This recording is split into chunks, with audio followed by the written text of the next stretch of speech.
Joining me now is Sharon Calderon. Sharon is the aunt of two released hostages, both of them kids, 12-year-old Erez and 16-year-old Sahar Kalderon. Her brother-in-law, Ofer, is still held hostage inside Gaza right now. Sharon, thank you so much for spending a few minutes with us here on I-24 News. I just want to ask, first off, how are the kids doing today? Well, the kids are good. They haven't been in country club for the last 50 to 54 days, but still they're okay. We have some work on them. We have to help them, but they're fine, kind of. Can you touch a little bit more about that? I mean, saying that they're, kind of okay, perfectly understandable given what happened, but are they opening up to you? Are they talking a little bit about the conditions and what life was like for them inside Gaza? They're not talking too much, but they are telling us some details that help us to help them. Not too much, but you can see they haven't seen sunlight for 52 years, 52 days. I'm sorry, and they haven't eat well. They're thin. They're exhausted. You can see that. Yeah, this is to them. Can you share some of those? Can you share some of those details? What have they been able to be open about where they were, what they had to do? We're not allowed yet to speak about everything, so I cannot share the whole information. But let's say that they haven't eaten well for the last 52 days. They haven't slept well, and they didn't see the sunlight. I think only this is enough for terrible days. Sharon, do they understand now that they're back in Israel? Do they understand what happened on October 7th? Well, the start to. We have to be careful with the information that we give them. So it's taken a little bit time, but they heard stories from there with the people that were with them. But slowly they start to understand. Do you have to be careful with your answers, or did the doctors and at the hospital, do you have to be honest and direct with them when they're asking where their friends are, where their family, their grandma is, all of their neighbors? When they ask these questions, how are you answering? Well, we're not lying. We have to find the right words to tell them the truth. Most of the things their mother Adas and their brother Rotem and the sister Gaia, they are the people that tell them. My job is to be a good aunt with hugging and kissing and candies. This is my job. Sharon, what is your reaction to these Hamas propaganda videos that is being released every day, during the handover to the Red Cross waiting there? When you see these videos every day, going to happen maybe again tonight, what's going through your mind as someone who had close family members hostage? Well, they have a great show.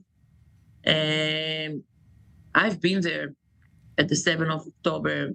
I'm also I'm living next to the Gaza Strip in Kibbutz Sufa, and I've been there and I saw things. They're not nice people. No one is waving for them. We have to end it. We have to bring everyone here home quickly and safely as soon as possible. Sharon, if there is a deal to get the hostages back, all of them, but that deal results in some kind of long-term truce, some kind of deal with Hamas, is Erez a safe place to live? Will your community be safe anymore? Well, this is a tough question because, of course, the main thing that we want is the hostages to come back home, Ofer and the rest of the hostage. But I can't believe that we can't go home if we don't destroy the Hamas. I believe that we have to bring everyone home first, okay? But it's probably mean that we cannot go home. How does that make you feel? Well, I have to think what I want more, my brother-in-law or my home. Well, I think he's one. We'll take Ofer. I mean, that's heartbreaking to hear, though, as an Israeli, a proud Israeli who lives in a community, saying, I don't think that my country can keep me safe, can keep my family safe in that part of the country anymore. But that might be the reality. We saw that at the last 20 years. We were yelling, we were telling that something has happened. We never thought that it will be so big, okay? But we knew that something is happening, and no one was listening. So it will take time until we can trust the government again, until we can trust the military again, until we feel safe somewhere. Okay, now I'm in Tel Aviv and I'm not feeling safe right now. They took that from us. Sharon, with some of the other hostages, they've said, without too much detail, but there was a question on if these hostages, maybe the IDF can still hopefully locate them, perhaps, but if they're in the tunnels underground, they're being moved above ground in houses. Do the kids know, were they in tunnels or they were actually not underground, but above ground? Both of the answer is right. What does that mean? They were kept in the houses for a few days, and then they took them to the tunnels. That must have been horrifying for them. Of course. They are kids. I think if I was in this situation, it was terrifying. So what they can tell, they are kids. Were they able to at least be together through it all, or no? No.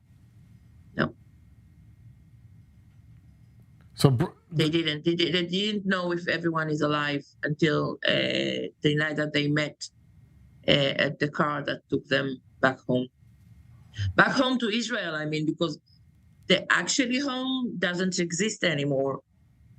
We don't have a home yet. So we don't know for how long. So Erez and Sahar, they didn't know if the other one was even alive. They were separated. Yeah. I guess, can you tell me what brings them a little bit of hope, if anything, or happiness now? We've seen like Ofer, some of the other children, eating ice cream, playing with friends, playing with their dogs if they have dogs. What does Erez and Sahar, what are they doing now that hopefully can give them a little bit of happiness today? Well, they're still in the hospital, so everything will have to be very slow. They cannot get everything now because they can't eat anything right now. It takes time because they didn't eat well for 52 days, so you have to do it slowly. But anything they will ask, I will give them. I'm the great aunt, yeah. I have to be one. Sounds like it. Sounds like you're a fantastic. I mean, dealing with these circumstances and this horror, you're doing everything you can. They're lucky to have you. Everything we can, and we never stop until Ofer will be here also. I mean, we cannot, this family cannot be whole family if Ofer is not here. This is one big piece of the puzzle that we miss. We cannot leave him there. We'll do everything that we can, and we will, until he'll be here. He and the other are hostage, but Ofer have to be here as soon as possible. Every day that he stays there, it's very dangerous for him. We don't know what will happen. We have to bring him and the other as soon as possible. And your message to the government is that do whatever it takes. This is very powerful, even if it means that some of these kibbutzim or some of these towns, if the reality is that Hamas in some way is still there, or if there's a truce, or they're in the south, how or whatever, long even if they're still there. How long they need, take it. We'll be okay. It's hard. I'm living for 54 days without my clothes, without my home, without my kitchen, without my bed, without my shower. I'm living in a hotel for 54 days. This is terrible, okay? But I can live like that if they bring everyone home. Sharon, I don't care. Sharon, thank you so much for being with me here on I-24 News. We're so happy and also heartbroken for you at the same time, hoping Ofer comes home today, tomorrow, in the next hour, as soon as possible. And we appreciate you sharing. They have to, because Gaia, Rotem, Erez, and Sahar, his kids are waiting here for him. We are waiting for him. His brother Nissan, we are waiting for him. Yeah. Sharon, we never sleep until we'll be here.